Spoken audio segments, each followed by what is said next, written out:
Okay, let's start. Yeah. Okay, so welcome everyone to the session Time Preferences 1. I'm looking forward to 3 interesting presentations and a lively debate. And the first one to present will be Rachel, who will present her paper, Are the Poor Really So Present Biased? Evidence from an Experiment in Pakistan.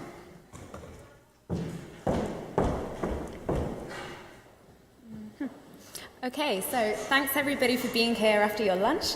I'm a PhD student here at the University of Oxford, and today I'd like to present the results of a study which I ran last year in Pakistan. And the title of the paper is, Are the Poor Really So Present Biased? So what do I do in this paper? Well, the overarching research question is as follows. To what extent is apparently time inconsistent behaviour by the poor really driven by present bias preferences? On the other hand, to what extent is it driven by the fact that these individuals are largely credit constrained, they're often also savings constrained, and so they might appear time inconsistent in a way that's actually just due to them smoothing shocks and income changes over time. To give a very stylized example, imagine now is the lean season, and I'm surveying an individual, and I have some measure of her patience, okay, her savings decisions, investment decisions, or indeed her responses in time preference tasks. Well, she might look very impatient. And if I have a similar measure of her behaviour, her patience for the far future, she might look more patient then. That could be because she's truly present biased, okay? So she's more impatient about the near future than the more distant future. But it could also just be because she's credit constrained, now's before the harvest, and so she has a higher marginal utility of consumption now, okay? Could be entirely driven by liquidity constraints. So how am I going to test for this? The specific test in this paper is to experimentally shock individuals' liquidity constraints and look at whether that can cause an individual to appear present biased or indeed future biased. How am I going to do this? Well, the main contribution of the paper is a pure experiment. So I'm going to give individuals a windfall either now or in a couple of weeks' time, and I'm going to look at whether that can cause them to appear present biased. Backing that up, I also have a quasi-experiment where I interview half of my sample prior to the harvest and half of my sample after the onset of the harvest.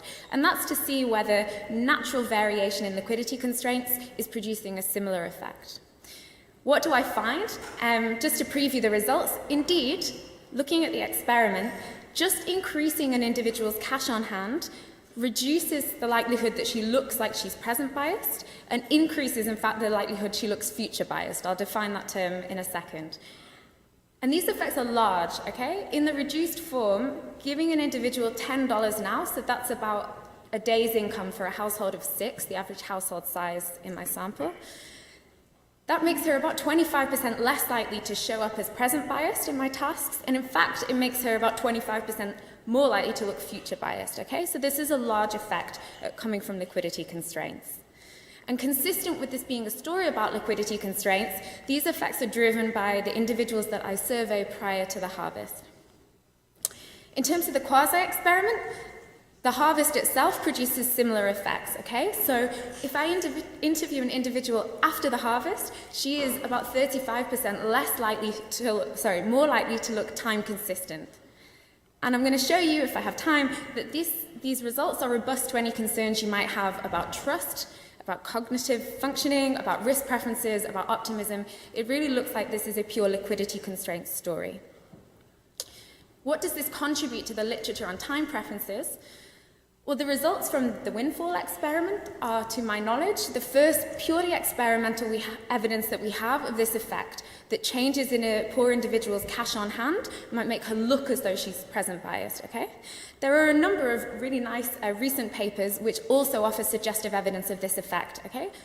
The paper this is closest to is this paper, Carvalho et al., which came out in the AER last year, and they show that individuals in the US, poor individuals, if you interview them just before payday, then they're a lot more likely to look present biased than if you interview them just after. And the Ambros et al. Study shows that the people who are expecting their income to increase are the ones that look present biased in their sample.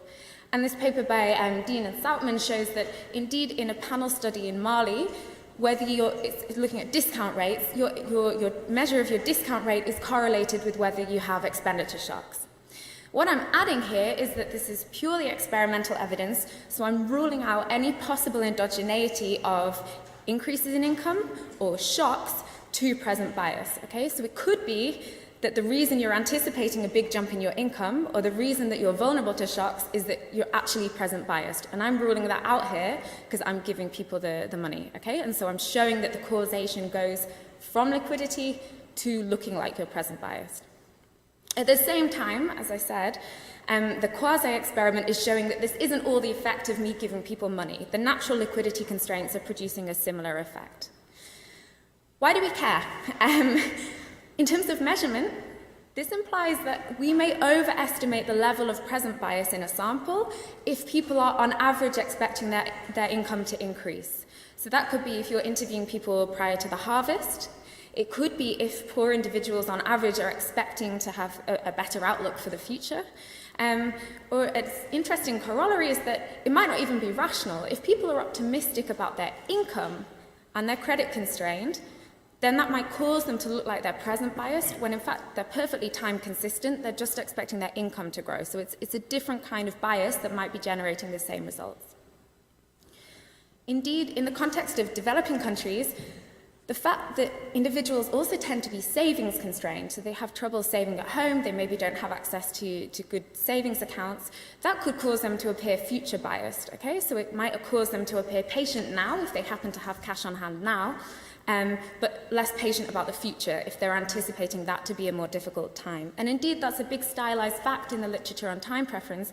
In developing countries, as many people look as though they're future biased as present biased, which is hard to reconcile with any kind of behavioral explanation, but it's quite easy to reconcile if they're savings constrained.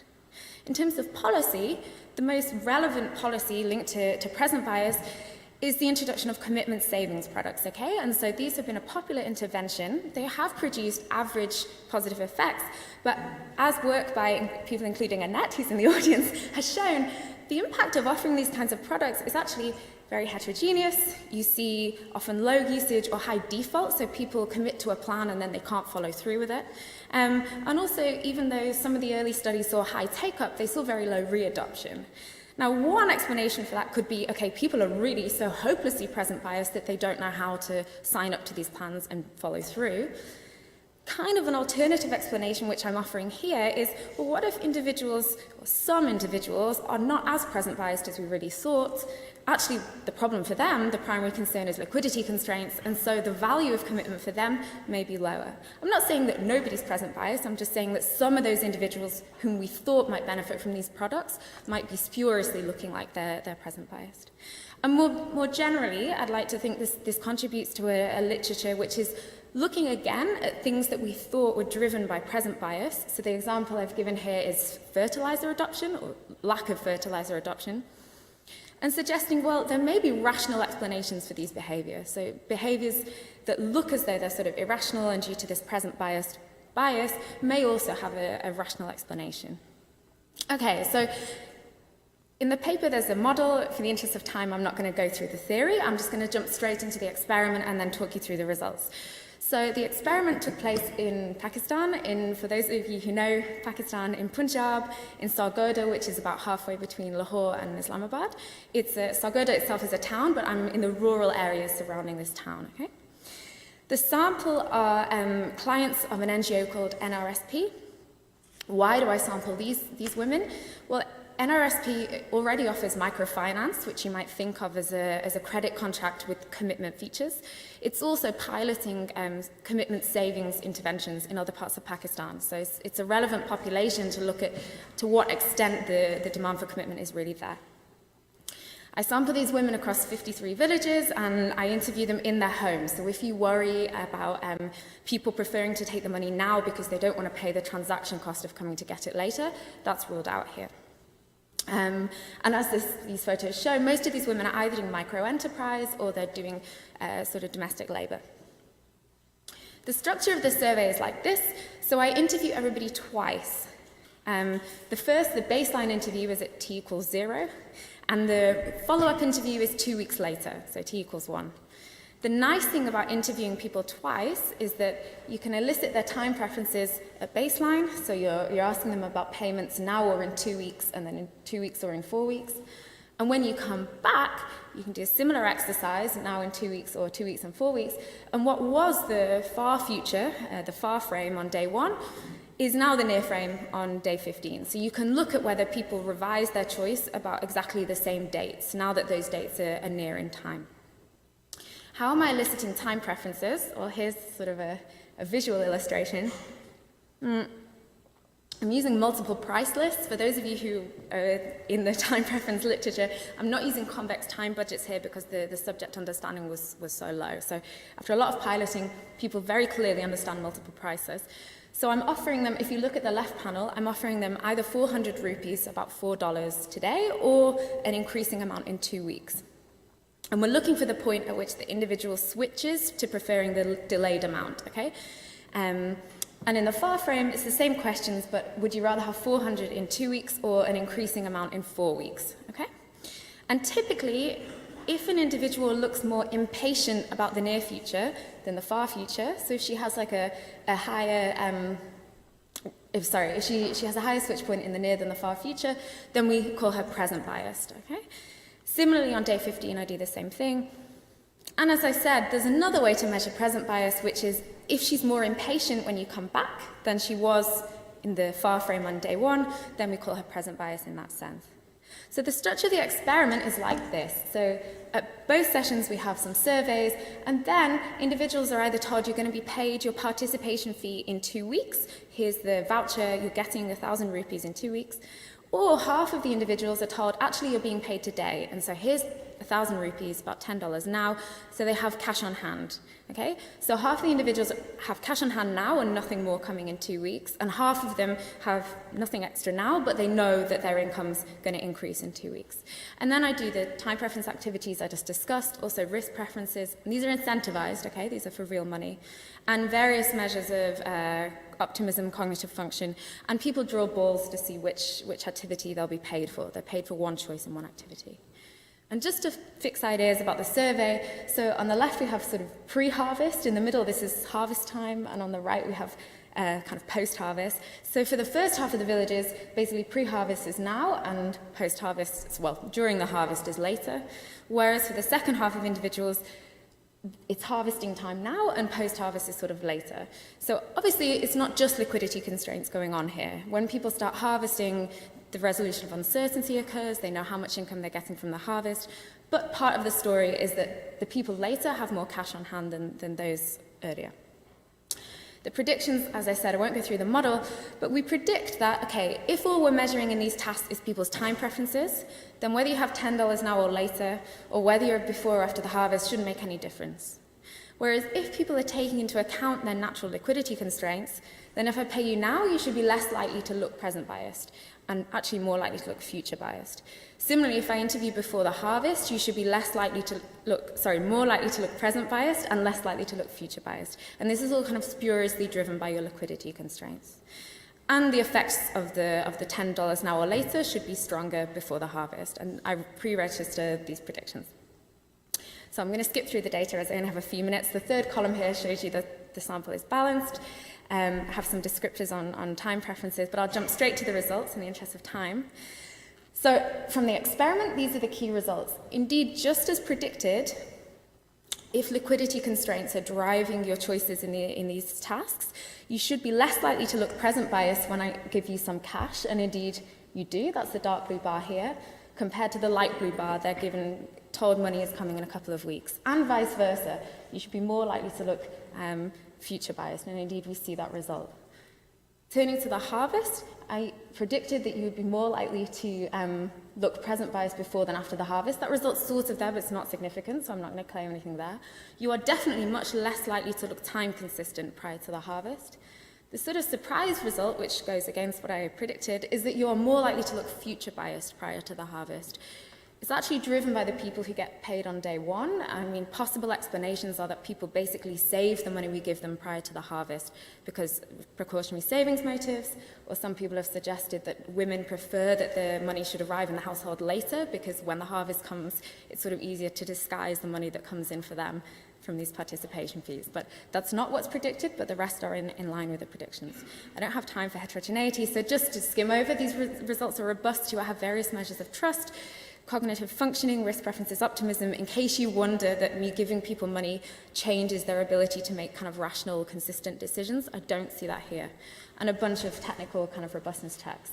So to sum up, the windfall results provide what I believe is the first fully experimental evidence of this effect, that liquidity constraints can make you spuriously look like you're present biased. This means that observing present bias at the individual level is not sufficient to say, oh, that individual really is present biased, but kind of more importantly, at the sample level, if people are on average expecting their income to grow, then we're going to overestimate the amount of present bias that's actually there. And that may be rational expectations, but it may also be if people are optimistic about their income. So we should be cautious in using these kind of monetary measures to justify all kinds of interventions to help people with their present bias, okay? It could be that something else is going on. It could be that actually many of them are liquidity constrained, and so we need to be careful. The final point is, obviously, we should consider alternatives for measurement. Effort tasks are the big innovation in this area. Whilst effort tasks help you get around arbitrage concerns, it's actually not obvious that they help you get around these concerns. If people's time constraints vary over time, indeed if people are optimistic about their time constraints, then you might get a similar effect, okay? So ultimately it's an empirical question whether they are more robust than these monetary measures. And I think I'm out of time, so thanks very much. Thank you very much. Yeah, thank you very much, Rachel. So I'm also the discussant for your paper. So is changing background wealth something to worry about in developing country setting? So after reading your very interesting study, I'm inclined to believe that it is, given your findings and also the fact that it's very likely that respondents are subject to time-varying cash constraints in developing country settings. So three small remarks that I have. The first one, a small remark, so your title is, are the poor really so present biased? And probably there are other studies from high-income countries that argue that present bias may even disappear if you just control adequately for design features. And so, and you also review a couple of other studies that go in a similar direction as your study and say maybe it's actually cash constraints, but you say, but they don't rule out that present bias still exists. So probably you agree with me, or if not, it would be interesting to discuss. So I guess your study doesn't show that present bias does not exist. Yeah. So the payday one treatment, for instance, reduces the share of seemingly present biased individuals from 29 to 23%, which is a sizable reduction, but still a sizable share. And so then the question is, of course, still how relevant is that present bias motivation for offering commitment savings device, etc. Second point, so next to the apparent present bias, you also find a very large degree of apparent future bias among your participants. And that seems to support your interpretation that apparent violations of stationarity may actually be artifacts of random fluctuations in background income. Yeah, so it can go in both directions, and so either you find present bias or future bias. So I was wondering whether there may be an alternative interpretation for this, because it seems to me that only in the far frame a late payment, if they go for the late payment, increases the probability of an additional visit by a staff member to pay out the payment after 4 weeks, because on day 15, after 2 weeks, they are visited anyway.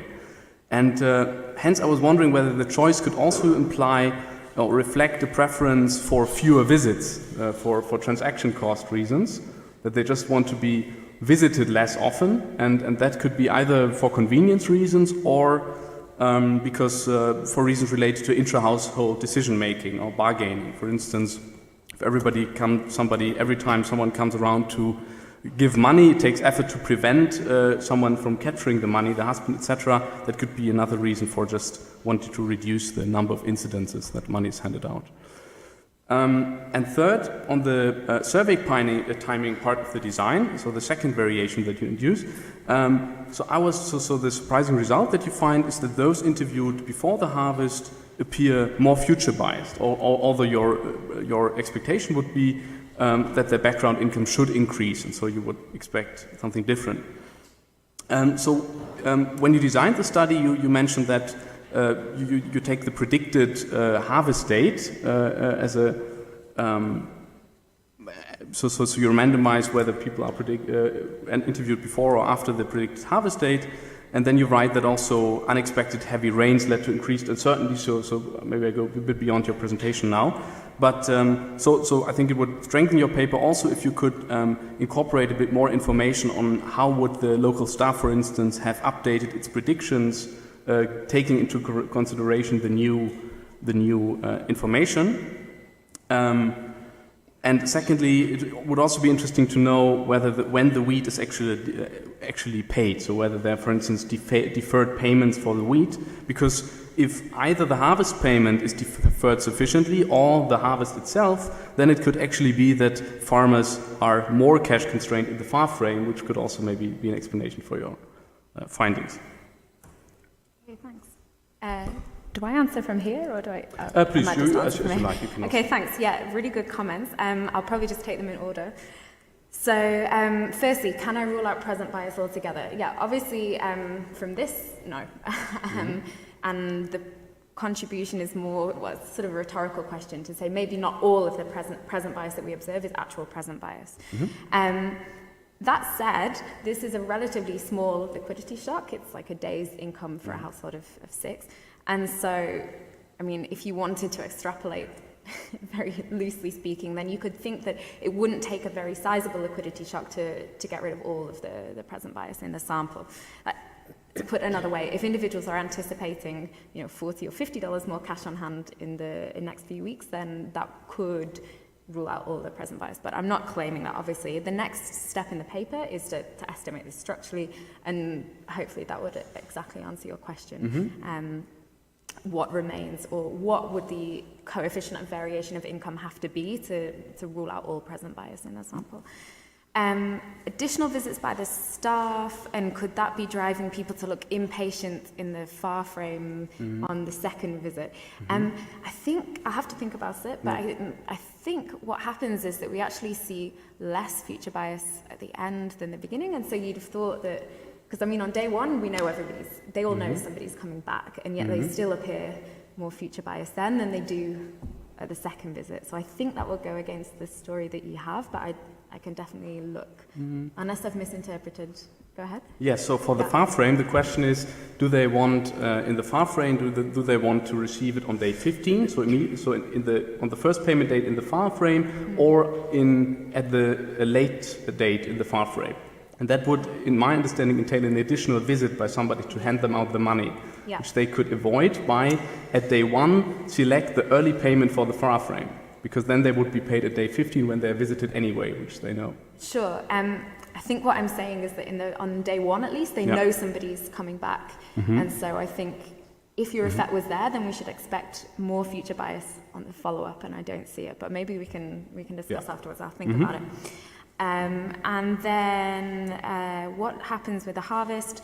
So the predictions of when I expect the harvest to come are not taking into account like last minute shocks and things. That's sort of deliberate so that it's kind of exogenous to whatever goes on during the study.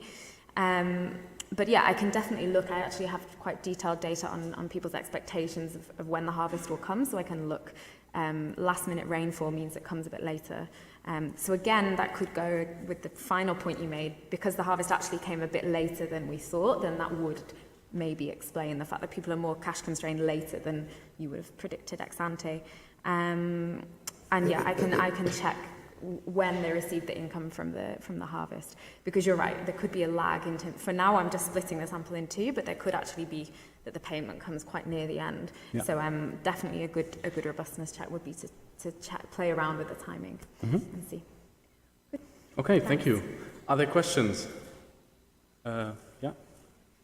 Questions actually. I think in terms of present bias, I think you have violations of stationarity and violations of time consistency. What proportion of your respondents is present bias, both in terms of stationarity violations and time consistency violations? And then second question, maybe more a suggestion. You're saying, maybe we don't really need these commitment devices. I think what you mean is more the hard commitment devices. And you know, the fact that liquidity constraints influence whether people appear present biased might more point that they actually need soft commitment devices. Yeah. Shall I respond so I don't forget? Yes, yes. Yeah, exactly. Yeah, I had to skip through the descriptives. So what I see in terms of how many look present bias one way or another is very consistent with the other studies I've seen. So I get about 29% when they have deferred payment look present biased. That reduces to 23% when you pay them now, and a little over 30% look future biased. In terms of the revisions, it's slightly more that look present biased in terms of inconsistency, and it's a similar proportion that look future biased. So that's consistent with the other studies I've seen in this kind of setting. You're right, in terms of the commitment divide, I think the way I worded it on the slide is that we should be cautious using these kinds of measures to justify commitment. So two things to say. Yeah, of course, there's this distinction between hard and soft commitment, so I will definitely make that. The second thing is that there may be an alternative motivator of demand for commitment, which is intra-household concerns, right? So we know that if spouses have different discount rates, then the household can look as if it's present biased. Also more kind of classical, just shielding resources from spousal tax or relative tax. And so they may be perfectly valid, just different set of demand drivers for commitment. And so I think we should try and further work to distinguish that a bit more, because if that's what's driving all this take-up, then you could think of very different kind of financial product to offer, which allows some kind of discretion or these kinds of things without tying up at least with hard commitment. But yeah, on the soft commitment, I definitely take your point. Thanks. Yeah. So yes, so your point is that you show that by your experiment you show that people's intertemporal choices do not necessarily reflect their deep preference for the timing of consumption by providing liquidity. Now, to reject that findings are due to present bias, your experiment is sufficient, however, to show that your experiment does arrive at the deep preference. You would need to rule out, again, additional explanation. Just in an agriculture setting like this, you might have the differential dependence on agriculture between households, different share of income derived from agriculture, which would lead to different probability forecast for future income, and you might have different access or uptake of financial, including informal financial service like consumption smoothing. And if you are a savvy individual and you are pre-harvest and you are offered a choice between early, smaller, or larger later, you would take the smaller sooner, and you lend it out in the community, especially if your relative position in your community is higher than the others, because there will be a large demand for liquidity, so you can lend out. Even if you don't charge interest, you have a very strong lending position. So there might be other ways than interest to get that back. So you have to think really about not only the liquidity constraint can be in many ways. Yes, and finally, if you have, I don't know if you give the money before or after the people make the choice. If you give it before they make the choice, then there's been a paper on hunger increasing patients. So if you give the money first, blood sugar increases. People become less patient. That could be an alternative explanation to liquidity constraints. Okay, so I think 2 points. So just to deal with your last point first, I didn't get to touch on it here, but I do have 3 different measures of cognitive functioning, and none of those move with the payment. So indeed, I was worried that might happen. People might get less stressed because they have money in their pocket, therefore they might make more consistent choices, and it's nothing to do with liquidity. But I don't actually see that. A possible explanation for why I don't see that here is that, I mean, in studies where those effects have been found, the sample is, I mean, this sample's poor, but they're the samples like in rural India, farmers that are really poor. Like these households are poor, but they're not at subsistence, let's say. In terms of do people take the money so that they can kind of arbitrage it with other financial instruments, or as you said, for example, lend out to other people, it's a possibility. I think firstly, the idea that people might take it just to save it themselves or invest it themselves, it's theoretically possible, but here it just doesn't seem likely because people look so impatient unless they're achieving some kind of interest rate or return on investment of like 50, 100% over 2 weeks, then it's not rational for them to take the money, take 400 now, rather than take 600 later, right? And so that's, the arbitrage just doesn't marry up with the kinds of impatience that they're showing. Similarly, if you were going to lend the money out to somebody else, unless that, so the average kind of switch point is about 600, 650 rupees. So people are literally waiting for like a 200% return before they switch.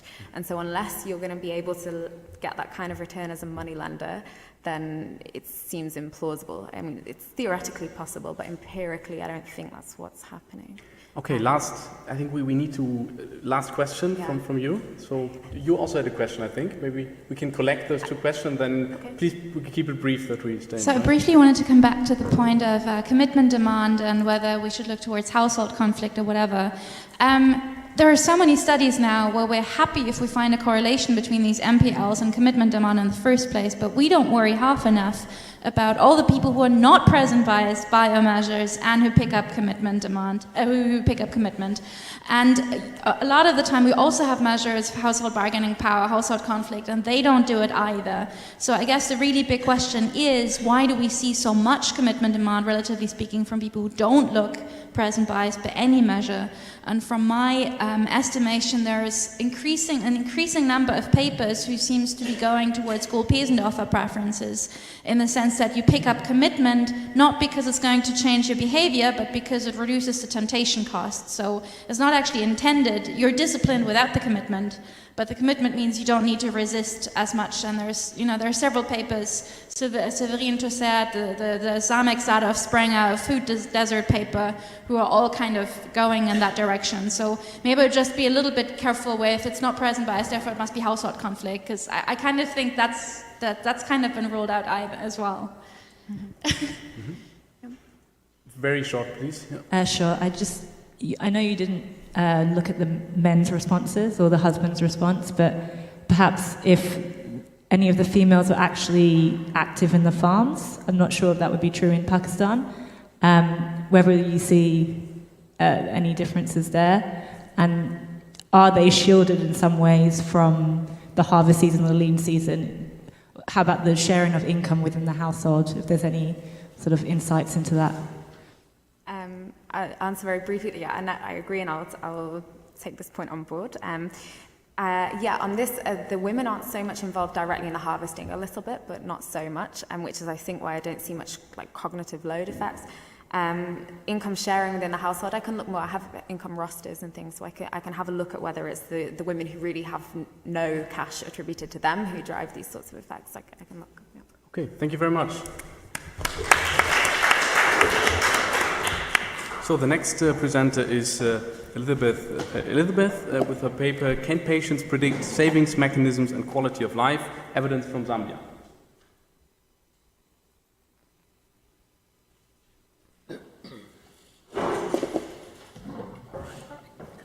Well, thank you everybody for being here. Unlike Rachel, I'm not going to the field, but at least I'm looking at pretty much a similar subject or question. So my question is, can patients predict the choice of savings mechanisms and the quality of life? And I'm taking evidence from Zambia, and this work is coming from my work on, say, welfare and financial access. And the whole idea is that the quality of life remains key for the developing world, for the developing countries. However, the multidimensionality measure of quality of life makes it challenging for us. And so what modern economics does is to look at the choices that people make, and we're assuming that these, in a way, satisfy the preferences for the quality of life.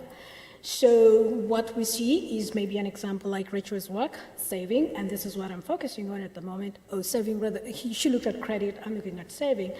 And so we're thinking that savings can actually improve people's lives. And because of that, we're seeing a lot of financial inclusion projects springing up in especially Africa and Asia, all based on one thing, to improve the quality of life of people. Okay, so my concern is that the choice process itself is guided by both what we observe and what we don't observe. For instance, the degree of patience, that is something that we can't see, and there are experiments like they're doing here to elicit them. And I think that's one of the shortcomings of most of the work that I'm doing. Everybody seems to say that there is a strong effect of the unobservables, so it's kind of a further motivation for me to look at patience.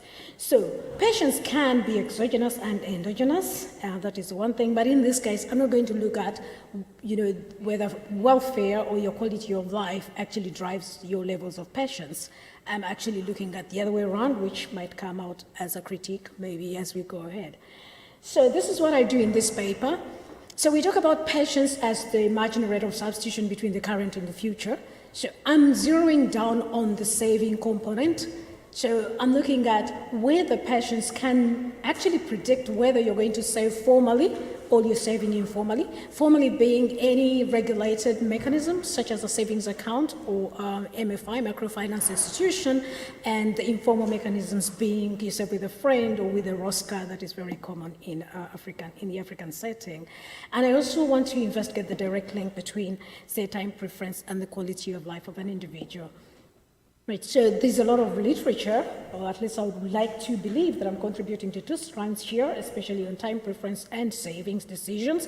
We've seen a lot of that, only that now, like I said, I'm going into the various mechanisms, right? I'm forgetting about everybody who's now consuming and looking at only those two, only people that are saving, and we split the savings mechanisms because there are all these options available to an individual. The other contribution we make is on the determinants of well-being, okay, their behavior measures.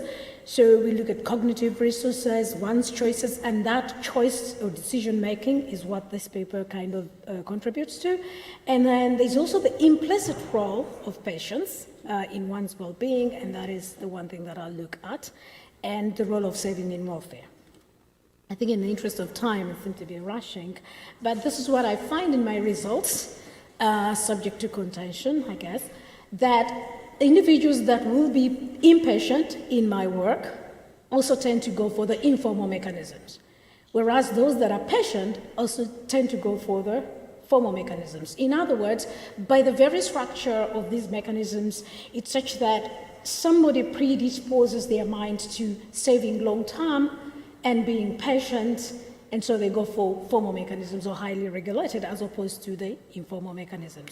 I also find that there's an association, it's not a causality, there's an association between patience, one's degree of patience, and their quality of life, which kind of agrees with the literature that we have. And so the conclusion I draw is that once somebody has made up their mind to save, the quality of life will improve anyway. The mechanism they use is perhaps something that I'll investigate later, whether the mechanism is driven by the observable characteristics, say, of an individual, your level of education, your income levels, your distance from, say, the financial institutions. So the observable characteristics will then drive or seem to drive the mechanism somebody chooses. However, once you set up your mind to save, your quality of life will improve, as we will show. Okay, so looking at Zambia per se, why did I choose it? Zambia has a high level of poverty, but they have taken efforts to actually improve that.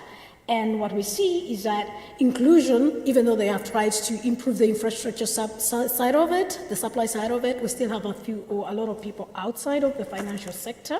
And we believe that there's a cause for investigation in as far as why this is the case. Just to give you a snapshot, we've had a lot of banks set up in some of these provinces, but I don't see a clear-cut correlation between the number of banks, even though it's at a macro level, and the quality of life that I see and the mechanism that people use. Okay, so there is definitely cause for concern to see what is going on. Could definitely the unobservables have a role in this? Okay, so I want to borrow, a framework from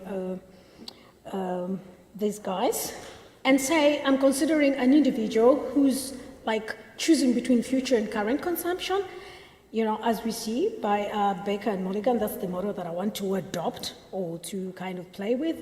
And I'm saying that if we consider their current and future consumption as C1 and C2, I want us to now to consider those consumption streams as saving streams, okay, where the C1 now represents, for me, the formal saving and the other is the informal saving mechanism.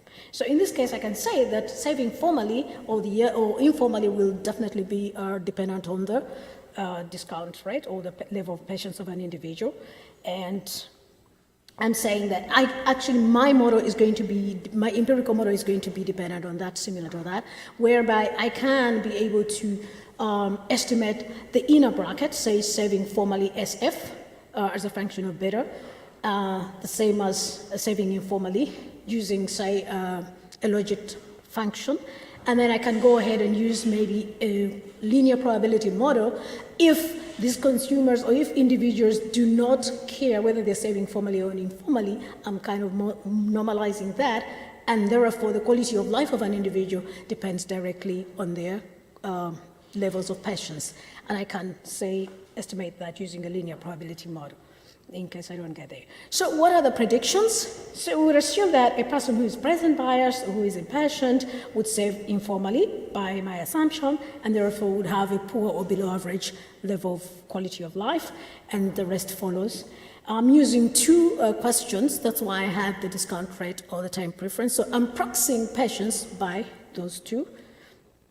And so in the context of the country, that's Zambia, it's randomly, the data that I'm using was randomly selected from all the provinces, and we collected data, or we didn't. The survey collected data from 400 enumeration areas and randomly selected 10 households, and one person was selected in each of those, having about 4,000 observations, 720 savers, and we have data on pretty much every question that we need. The candidate questions that I would like us to consider are the following. If you receive 1 million kwacha, which is the Zambian currency, what would you do with it? So that's a question that's posed to the individuals, and then they choose. They tell you whether they'll save it in a formal mechanism, savings account, or with friends, okay, and we'll code them accordingly. Or the second question would be, you go without certain things just to save. Given that this is a sample of only savers, you'd think that you won't have heterogeneity here, but you do find that individuals saying yes, they agree, and others say no, I don't agree. And this has got probably something to do with group savings, whereby they kind of coerced into saving even when they do not have sufficient to eat or to use now. So the question that I'll use for quality of life is a question that relates to the welfare or indicators of well-being. How often do you or your household go without the following? And an index is constructed out of that. I also found a question that relates to risk attitudes. Okay. So the basic descriptives, we find that using question 1, individuals, up to about 87% of the individuals would save formally. That's what they say. And these are the people that we consider to be patient. And using the second question, I find that up to about 57% of the individuals will save formally. Okay? In terms of quality of life, I do have about 36% of people below average and the rest above average. How do I construct that?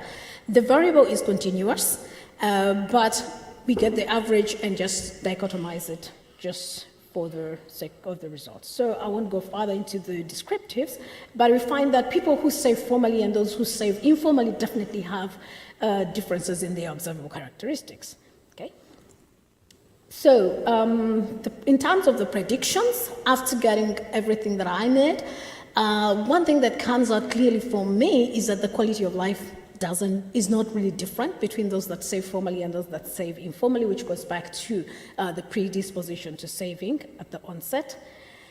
And like I said, the empirical model is a probit function for me to be able to estimate whether patients actually can predict your savings method. And a multinomial logit is used for the second estimates. In other words, what's the role of patients in your quality of life, given that you're using formal mechanisms or using informal mechanisms, right? So that's what constitutes the multinomial logit structure, and then the linear probability for that. So what do I find? Okay. The key outcome or my key result is that indeed, individuals that are impatient or that appear impatient or at least say they are impatient from the responses they give me, are less likely to save formally. And that is a statistic that is significant. I find that only with question 1. Question 2 doesn't give me any statistically significant result. In terms of your quality of life conditional on your savings mechanism, the role of patience there is almost zero. As you can see, there's nothing significant there except for the column 2 where I have above average, AA is above average given that you're using informal mechanisms, BA is below average given that you're using formal mechanisms. So in column 2, I have above average level of quality of life given that you're using informal mechanism. I'm not sure why that is showing as significant, but besides that, there's nothing that's different. So in other words, that is the basis for me to say that your savings mechanism is irrelevant once you are determined to save. Okay? And then in terms of quality of life, impatient people are actually less likely or are associated with a lower level of quality of life compared to their more patient counterparts. So, even though I've rushed through it, I like to think that patience can actually also help us define or predict whether individuals are going to go for the highly regulated mechanisms of savings, given that we do have these mechanisms in Africa and many settings in the developing world. So it's not enough for us to think or to just dichotomize between just consumption and then saving. Saving itself is highly heterogeneous. So I believe that this exercise can actually help us explain or even predict where people are likely to save. And also, again, the quality of life conditional on savings mechanism, there's no statistical difference in the gap of individuals that use those mechanisms. So in other words, I think the role of unobservables is indeed crucial, and for the financial inclusion strategies that are out there for individuals to probably go for more, I think this is something that we have to really consider, or that has to be considered with extra caution as to why some of these projects might not scale up, and that is very common in the developing world. So thank you.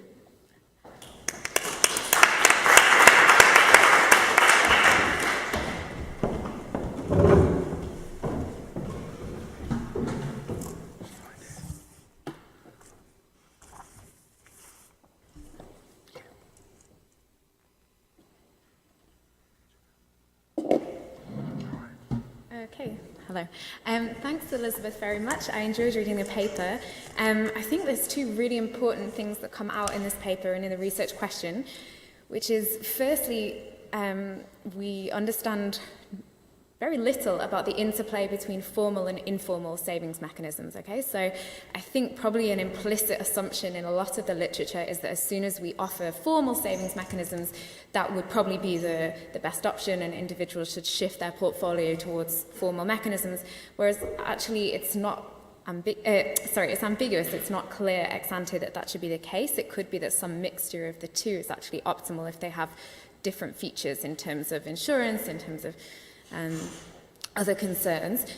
The second thing is that it's nice to see ultimately your study is focused on welfare, which at the end of the day is what we should care about as economists, and often we just look at take-up or we look at these sorts of indicators, whereas at the end of the day that's what we want to get at. So I think that's really crucial. I actually put all my points onto one slide, I think. So from the paper, and it's less relevant to the presentation, but I wondered if in your predictions you could make more distinction between the discount factor and present bias, which is more of this self-control issue. Perhaps we can talk about that later. The sample, I'm not sure you mentioned here, but it's a survey of self-reported savers, you say. And so I wondered if non-savers are actually just not in the sample altogether, and whether that poses some kind of selection issue. Because at the end of the day, we want to say whether the choice of formal or informal savings impacts welfare. And so this huge group, it seems, I mean, in your motivation, you said that a lot of people in Zambia are without any kind of access to savings. And so maybe you could think about that. If you do have data on non-savers, then you could correct for that in your regressions. My main comment about the paper, and I may have misread actually, but the measures of time preference, my understanding actually is that your measures of time preference are from these questions, what would you do if you received a certain amount of money? And if people say they would put it in the bank, then you say that they're patient. And if they say something else, then you say that they're impatient. And so my worry about that is that, well, it's sort of very close to, would you use a formal savings mechanism or not? And so when, therefore, so people who say they put it in the bank, you label them as patient, and then you see that that's correlated with tending to use more formal mechanisms in general. So I wonder if that might set up a bit of a mechanical correlation. And so I wondered if there's anything else you could use as a proxy of patience in your data, if you have anything on, we have some data on like whether they forego consumption, which might actually sort of proxy, well, a mixture of delta and beta really, but it would be nice to have a look and see if your results are robust to using a different kind of measure. This is more of a technical point where we can talk about this later. I was a bit unclear on the empirical specifications. I thought it might be nice, you use multinomial logit, but maybe you could just run OLS and have quality of life on the left-hand side, and then have your measure of time preference and your savings type on the right-hand side, because I think ultimately you want to make statements about conditional on your choice of savings, does your patience impact your welfare? Or the other way around, conditional on your patience, does your choice of savings impact your welfare? So I thought it might be most transparent to the reader just to show it that way around. It's probably also because I don't know much about multinomial logits. And then the other thing which I wasn't sure from the paper was, are you controlling for income or wealth here? Because it could, to me, I would think that the people who use formal savings instruments are just wealthier in general. Perhaps that's not the case in the Zambian context, but it would definitely be worth commenting more on that, especially if they're also the kind of people who would, in response to your questions, like would say they would put the money in the bank, because I would worry about that confound. Maybe you're controlling for income and wealth, or maybe you're not, and then perhaps you should be. But yeah, and I enjoyed reading it, and thanks very much. Thank you. That's good. Do you want to respond? Let me take all the questions. Yes, okay. Other questions? Yes? We're being filmed, Annette, so you have to. I think it'd be really interesting to... I think the question of the effect of patience on life satisfaction and quality of life is very interesting. What I would be really interested in is whether being patient makes people intrinsically happier, or whether being patient leads to better economic outcomes, which makes people happier. So maybe I didn't entirely capture the measurement of how did you measure quality of life, but if it involves any kind of satisfaction rather than hard facts, do you have a washing machine? Then it'd be great if there is any way to say something or disentangle how much of it is patient people are happier versus patient people are richer, which makes them happier.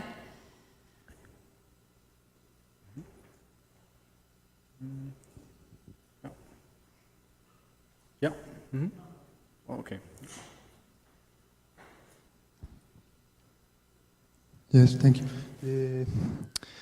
So general comment I think about time preferences is the experiments are about income, and what you're interested in is time preference for consumption. So I think the first and the second paper, the link is that the link between savings and intertemporal choice is a two-way link, or three-way, because saving affects the access to saving technology or access to informal saving mechanisms affects your intertemporal choices, incentivized intertemporal choice, but also your time preference may affect your uptake of saving, means of saving, and there might obviously also be common factors of both. Access to information might increase uptake of certain formal saving products, but information might also affect how sophisticated you behave in intertemporal choices. Education might affect discount rate, some papers show. Education might also affect the extent to which people are willing to engage in the formal financial sector. For example, take up formal saving accounts. Mm-hmm. Thank you. Mine is more of seeking a clarification on the savings accounts that these people were saving. Were the interest rates varying at different rates, or was it uniform interest rate? That's just more of a There's no mention of interest rates. Okay, so they were saving, the question was whether they have saving account in the bank. No, so the question was that if you're given money, what would you do with it? Like $1 million, what do you do with it? So then they give you the response as to where they would keep it, whether they would keep it away or they would use it immediately or they would keep it with friends. And that's what I used to quote them. Oh, I see. Thanks. So there's nothing to do with the costs. Okay. Would you like to collect more questions, or you decide when you want to take questions? Okay, let me, do we have more? Anyone? Yeah? Okay. Thank you. Yes, thanks, Elizabeth. Just a simple question. So, essentially, so from what I understood, is your study is based on sort of a hypothetical. So essentially, you're asking them if I give you $1 million. So in a way, it's not actually. Well, one can argue that it actually doesn't quite reveal the real behavior of the people. I mean, they understand it's a hypothetical question, so they can actually give a hypothetical answer. Is there a way to make sure that you rule that out, to make sure that what you are getting is how they would have actually behaved if you actually gave them the $1 million? Because it's possible that they might behave differently when actually they receive the $1 million than when you just say, if I give you. Then the other thing that was sort of, I didn't quite understand. So I thought in your conclusion, say, patience can help you to infer where someone will save. Well, so I would think of it, is it not possible to say you can actually infer the degree of patience given what you observe about what their saving behavior is? All right, let me take some of the questions. One, I controlled for all observables, all possible observables in the selection model. So what are the possible predictors of saving, or one's choice of saving? So you'd have all your observable characteristics of education, age, and so on and so forth. So yes, in the paper, you'd have, in the draft paper, you do have a table that has all of them. Then in terms of well-being, the question that was raised. So these indicators of well-being were proposed by, so there's a way for us to know if somebody can self-report their level of well-being based on some basics of life, such as shelter and food, cash income, and certainly this will definitely make them happier in the happiness literature as well.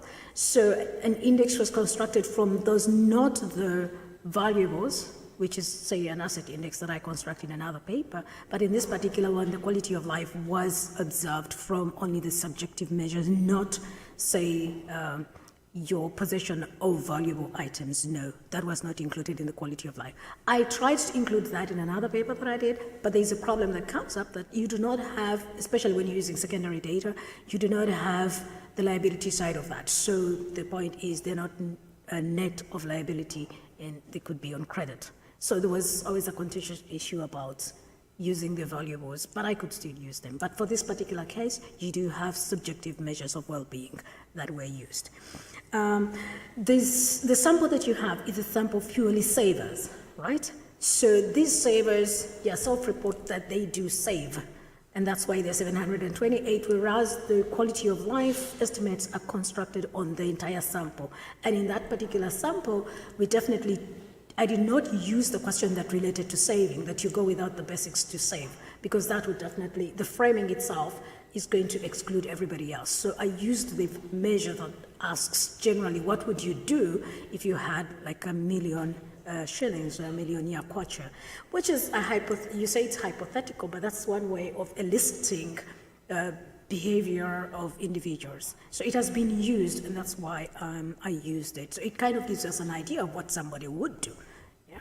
So I am following literature. Rachel here has done a lot of that, and David here has done the same thing. So I don't think I'm out of off track.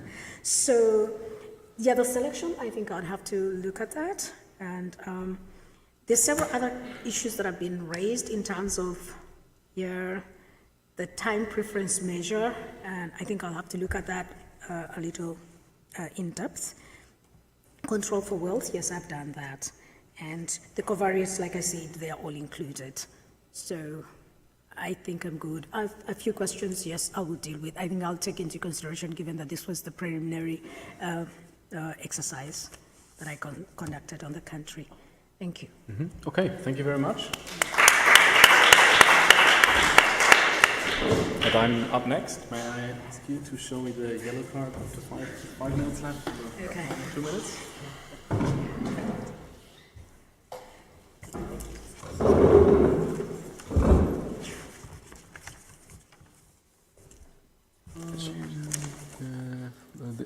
Yeah, that's right.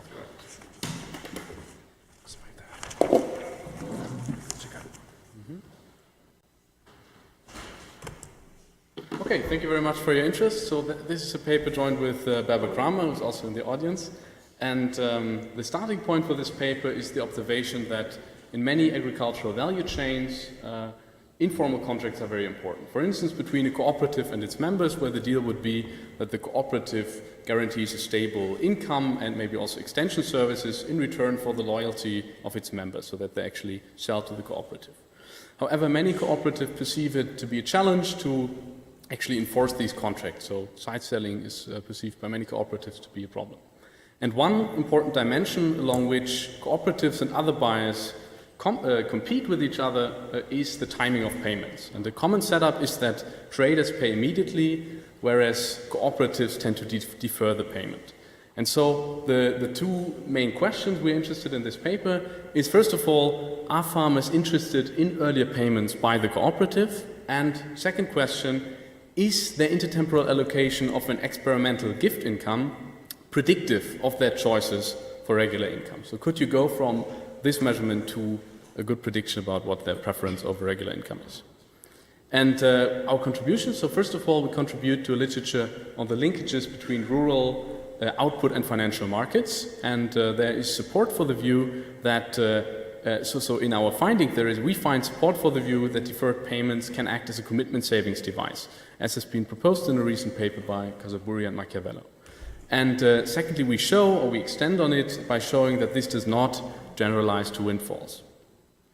Secondly, we contribute to literature on the stability of intertemporal allocations of income, and there we highlight the relevance of the regularity of the income type. So let me walk you through the study design.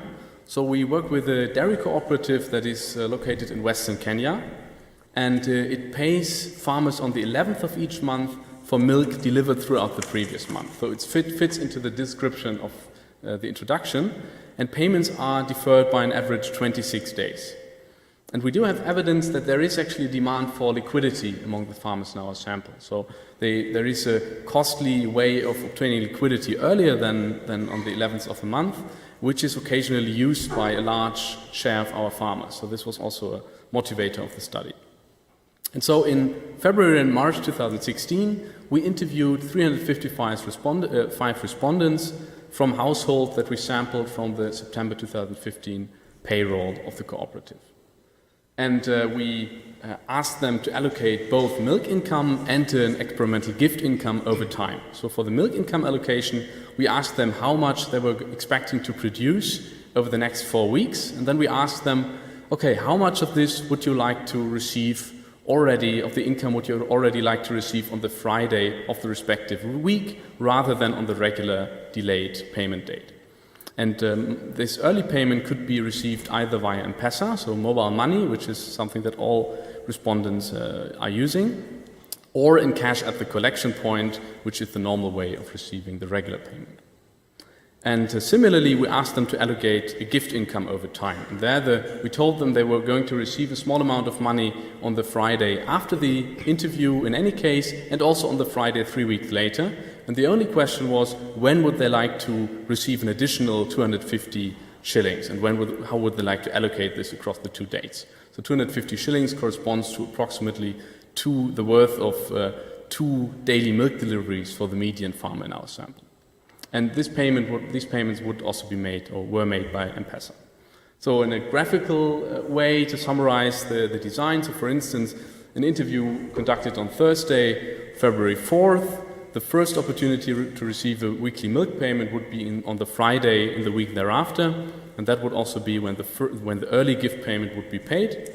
Then there would be 3 more opportunities to receive a weekly payment, and the last one would coincide with a late gift payment. And every milk income that hadn't been paid up to then would then be paid on the regular payment date for February, which is March 11th.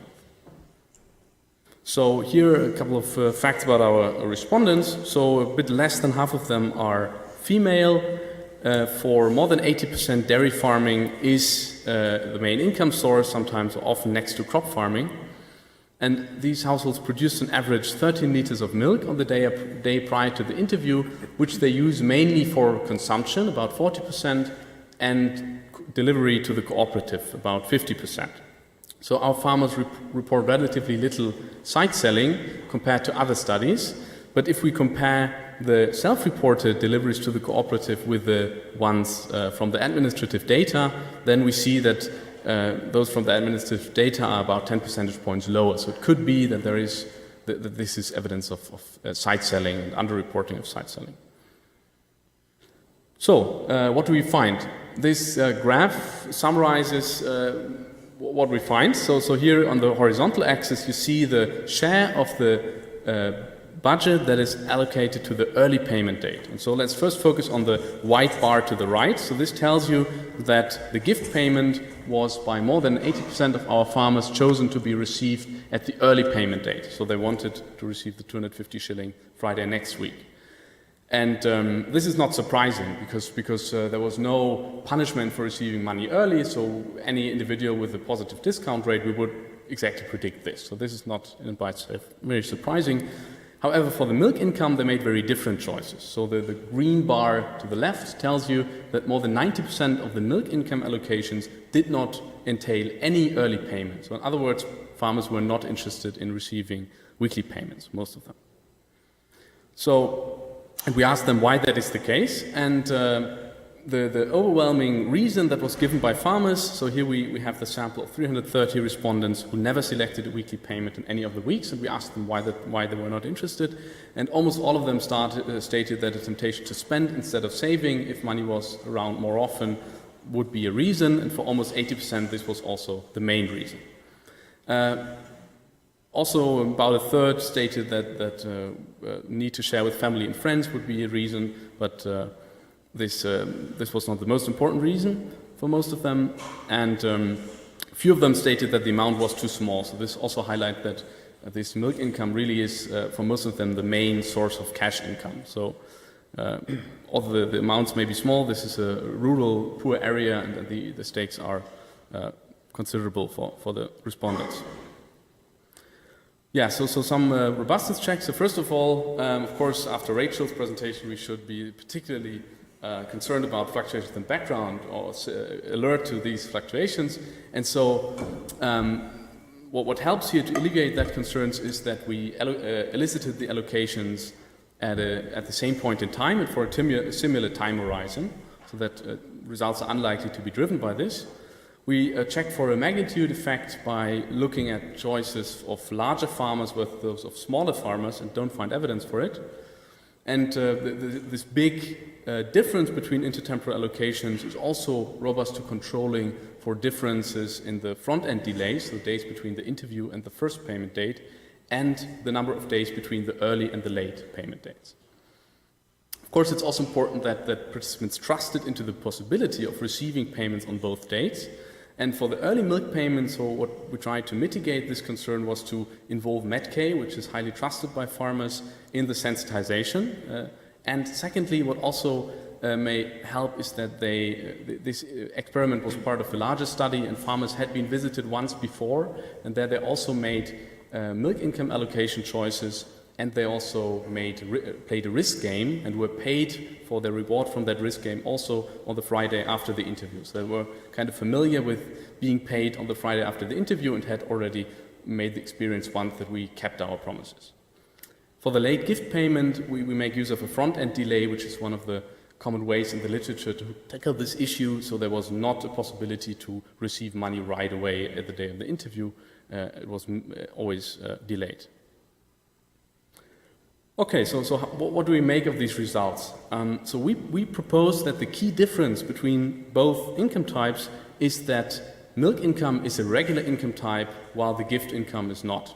And we have a couple of mechanisms in mind that could motivate why choices over regular income may in general be more patient. And the first one would be related to other commitment. So the idea that regular income is more difficult to hide, and that this could be a reason to prefer delayed and hence less frequent payments, because then there is less often money arriving that may be difficult to shield from, for instance, the husband. However, if we restrict the sample to respondents that are household heads or male, then we find very similar results, and also the self-reported reason for rejecting weekly payments suggests that this is not the main driver of the results in our context, but could in general matter. Secondly, reference-dependent time preferences. So models of reference-dependent time preferences would predict an asymmetric tendency to consume windfall gains. And only the gift income in our study is a windfall gain, because the milk income is expected, and the only reason is whether it is received early or late. But that it is received is something that farmers know. And hence, this could also potentially explain why regular income allocations are more patient. So what we would need, in a way, is surprise variation in milk income. And what we have is that we, in the first round that I already mentioned before, we asked them to allocate milk income for different price scenarios. So there was also a scenario where they would receive a higher price for milk received earlier, for milk that was paid weekly. And we find a very low elasticity to that. So even if the milk receives a higher price if they are paid it weekly, they are not much more likely to take weekly payments. And this is also in line with what Casaburi and Machiavello find. So one may still argue that the experimentally induced variation in income, so the surprise component of the income, is too small to confidently conclude that reference-dependent time preferences don't matter here, but this at least suggests that maybe this is not the key driver here, but in general it could also matter. And finally, could be that mental accounting can account for our results. So that mental accounting creates infungibility between different type of incomes has been documented for a number of contexts. And Thaler also proposes, quite a while ago, he proposed that it may also actually account for a number of apparent inconsistencies or irregularities in intertemporal allocations of income.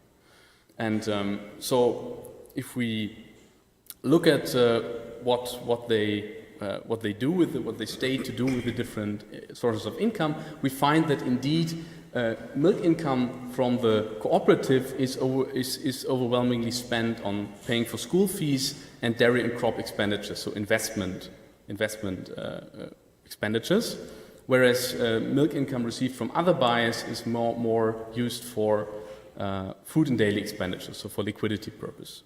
So the mental accounting interpretation of this would be that the weekly payments were perceived as an illicit offer to move funds that are earmarked for savings to the liquidity account, and are hence rejected.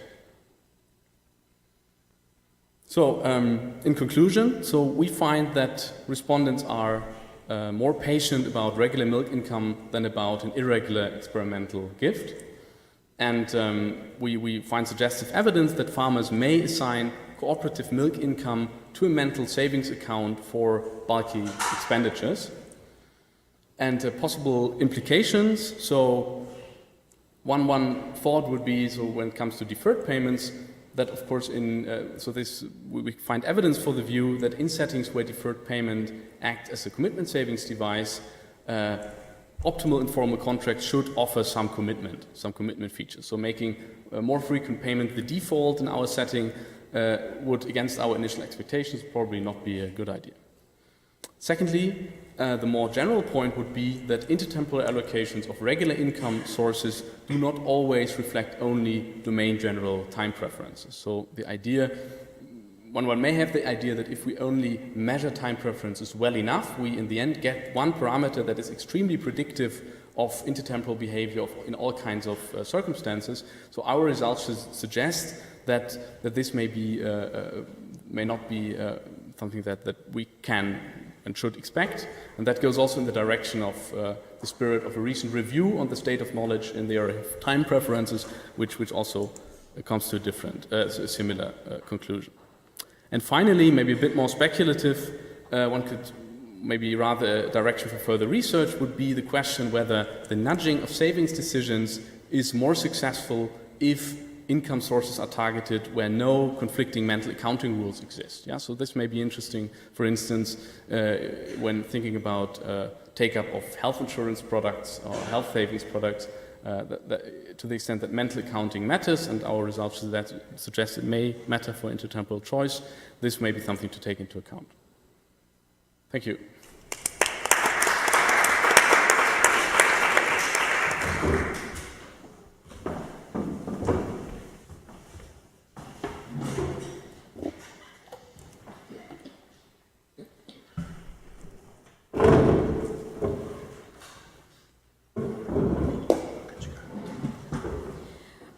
Thank you, and yeah, it was a very, very interesting paper to read, and quite difficult to also critique, but I hope I did something. So yeah, this is just a summary of what I understood that the paper intended to do. So they wanted to test the decision, whether the decision to be paid depended on type of income, and they used a lot in the field experiments, expecting that higher demand for sooner debt payment.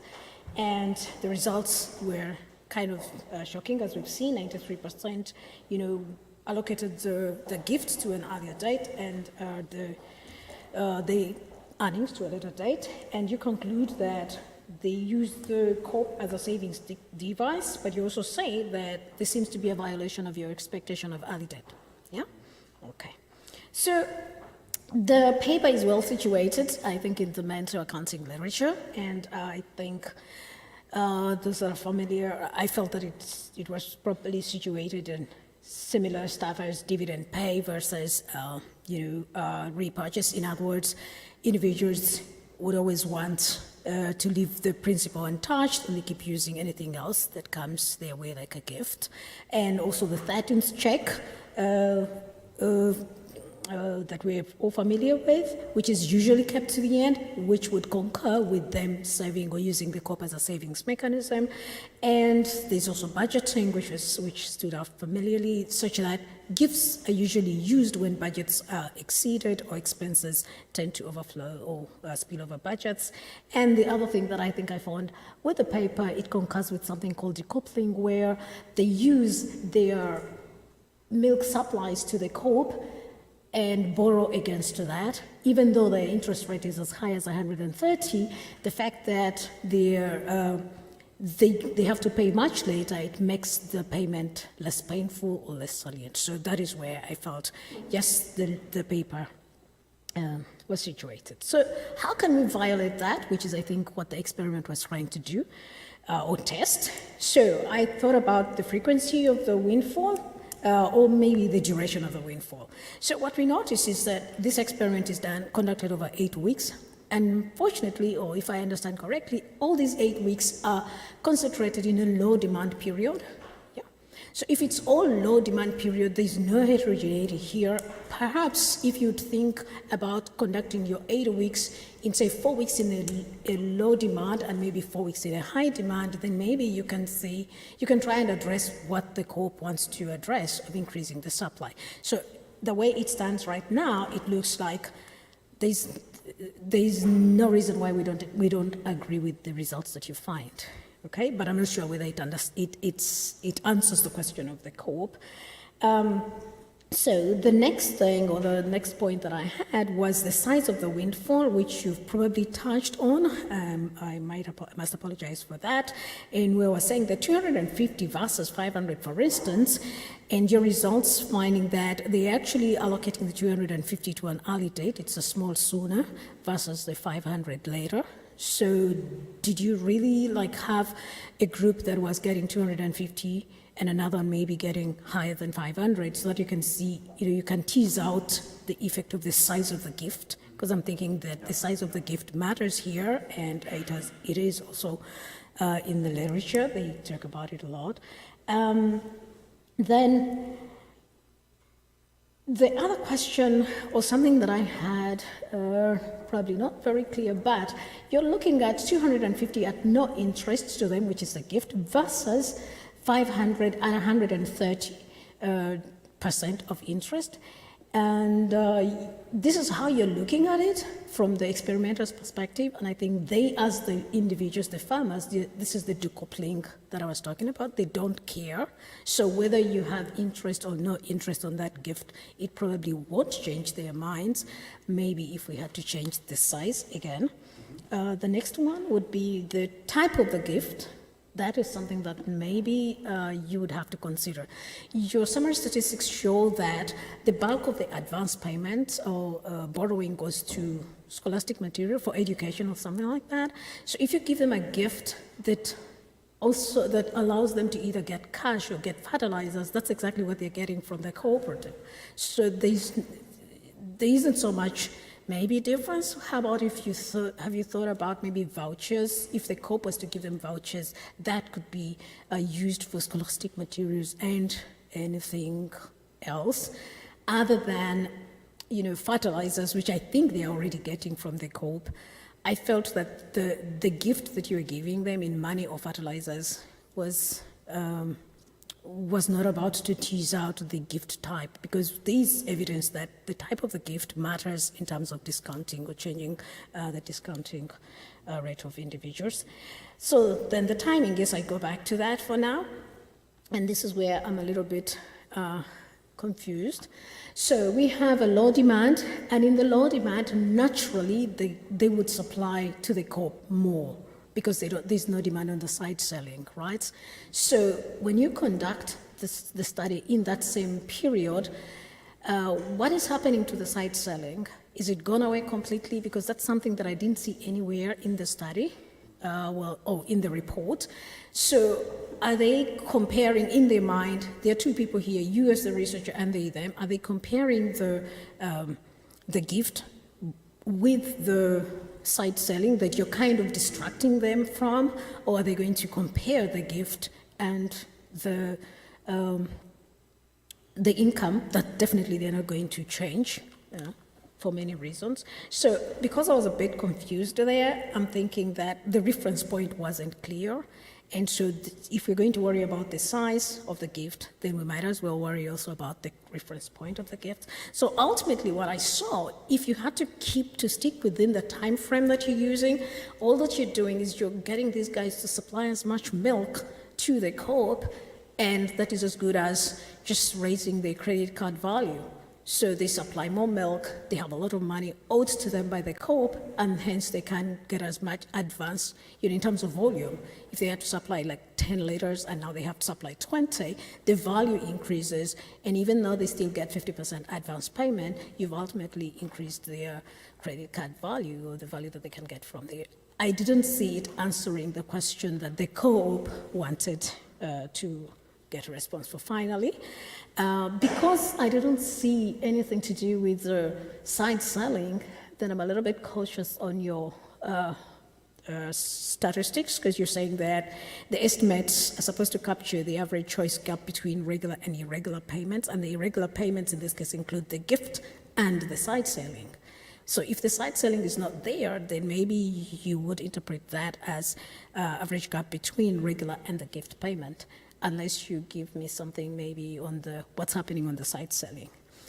And you also said you're not able to figure out habit formation as a means of as an explanation for deferred payment. I think if you have data on how long they've been supplying the co-op or being members, their membership to the co-op, you could check that out. That's what I'm thinking. And yeah, that's what I had. Thank you. Thank you very much. Yes. Great. Lots of things to think about and good points. So just about the total study period was, so that we had the first round where it was an 8-week period, and then the main results that I presented now are from the second round where we had a 4 weeks payment. So overall the study period stretches of about 3 months, and it's a period of increasing milk supply. So in the beginning farmers would be expected to be more cash constrained, towards the end less, and the results are very similar from the baseline. So I have the results. We have the results in the paper. You raise a lot of good points about the size of the gift. Fair point. Would be nice to vary it, because the mental accounting literature would suggest after a certain point it's no longer in the petty cash account but in the asset account, and then you would predict the opposite. So indeed, that's a fair point. But the small size of the gift is maybe what's most comparable to how most experimental studies try to measure time preferences in the lab, and that's a bit our sparring partner for this study, I would say, that, to make the point that these allocations are not necessarily predictive of allocations over a more regular source of income. Lots of other good points about site selling in particular. So indeed, this is not a complete study of the market structure with site selling, because we have very limited data. So indeed, our point here is more that probably only the regular cooperative income is earmarked for savings. So this is a bit our argument, but points well taken. And then I would love to, we started 5 minutes early, so I hope I still have 5 minutes to take your questions, because I'm very curious about your comments and reactions. Yeah. I had one idea, which was that I wonder if I was a member of a co-op and that co-op was important to me, and some stranger came in and asked me if I wanted to change the rule of the co-op, I would wonder why the person was asking that question. Yeah. And I might be hesitant to give an answer that went against the rule of the co-op. Mm-hmm. Because, is this person being sent by the co-op to check whether I wonder what your response is to that, because that struck me. The result is so anomalous that I was trying to think that maybe they just thought that they were being checked up on, and they didn't want to jeopardize their relationship with the co-op. Yeah, of course, yeah. So let me respond to that right away. Of course, that's a very important concern. So we try to really take care of it in the design by inviting farmers to sensitization sessions and distributing flyers via the milk transporters that go around and pick up the milk to make very clear that this is an official study by Met.K and not some stranger, as you say, showing up at the farm gate and asking you about some how you want to reallocate your income. In addition, what maybe helps mitigate this concern is that, again, this repetition, that it was a longer study period, and the main results we rely on are from the second round, for farmers had already made the experience of the study going on for some time. And also these trust-related reasons were not given in any case in the self-reported reasons for not selecting weekly payments. So we took, I agree with you that that's definitely was one of the big concern when we designed the study. Yeah, so fair point. Yeah.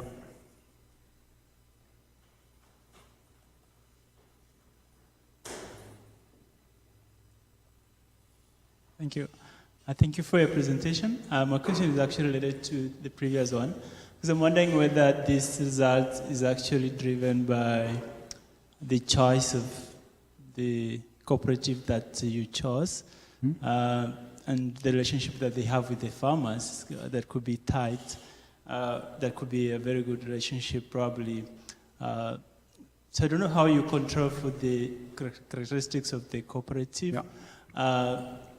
Because if they, for example, give the farmers a loan for the school fees, I mean, they will be tied to remain loyal to that cooperative. Mm-hmm. And again, I think we'd love to know how you picked on that, because I know there's another larger cooperatives in Kenya. Mm-hmm. and why did you select this particular one that I think is very small? Yeah. Okay. Thanks. So we were looking for a cooperative that was willing to implement the study with us. So that's we selected the cooperative. But I would so maybe to kind of mitigate this concern, I would like to point out that this result that farmers prefer deferred payments in the Kenyan dairy cooperative sector is actually something which is in line with the rest of the literature, the narrow literature on this topic. So the Casaburi and Machiavello paper also offers farmers to be paid daily even, and they also find that more than 80% reject this offer of daily payments, even when Casaburi and Machiavello offer them a 15% higher milk price for milk paid daily. So in that sense, I would say that it seems to me that our finding is in that sense in line with the literature on the topic, also that has been found in other cooperative settings. No. Yes?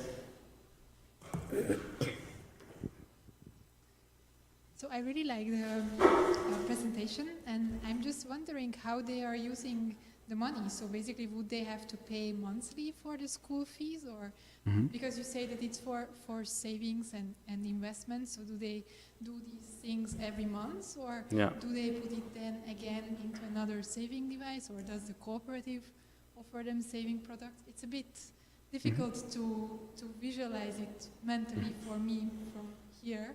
I also wonder that would they, if they need suddenly some more money, would they just sell less to the cooperative and sell more on the side?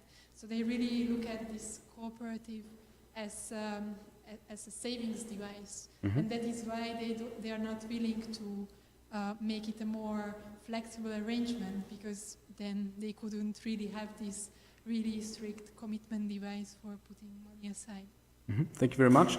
I think we need to close. So are there one last question? Of anyone, or no? Okay. Otherwise, please approach me after the talk. I'm very happy about your comments. Yes, and so indeed we have data on planned and future expenditures, so we can a bit more map out what the payment frequency is. So preliminary inspection of the data is indeed that these shocks appear, these large bulky expenditures appear rather rarely, so maybe roughly a monthly frequency may be appropriate to deal with them.